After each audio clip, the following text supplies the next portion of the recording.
Okay, this particular gentleman had memory loss in his family. Okay. He doesn't have any, but he had it in his family, so he's naturally thinking it might be coming. Sure.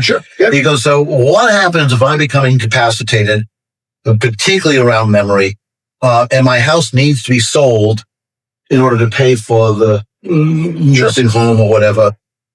Who signs the listing agreement with me, hopefully? Yeah, absolutely. I mean, there's nobody else, right? Yeah, exactly. Yeah. Who signs the listing agreement? Who can sign the sales documents? Sure. How does that happen if I'm incapacitated? Sure. So the answer to that question is it depends on how the property is owned.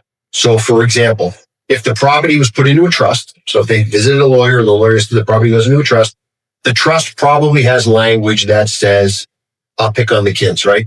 One of the kids, for example, if they're the backup trustees to this gentleman, he's in charge. If it's a revocable trust, he's in charge as long as he can be in charge. But if he started to have some cognitive issues and some memory problems, the language in the trust would say something like, this person, this son or daughter, for example, is the backup trustee, and their job as trustee doesn't really happen until either the death or the disability of the person who made the trust. So if it's in a trust, his disability would move one of the kids up to be able to sign any paperwork or anything needed to sell the house if that was the situation.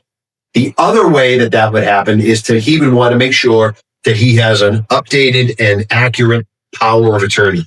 That's a legal document that governs all of your financial affairs. It's basically a document that says, if I can't make financial decisions, this is who would make those decisions for me. And then that person, son, daughter, whoever it would be, they would step in and say, the house isn't really working anymore. They're moving out of the house because of the cognitive issues. Maybe they're going to a assisted living facility and we need to sell the house and use that money to pay for them. They would do it under their power of attorney. That's how the house would get sold. Okay.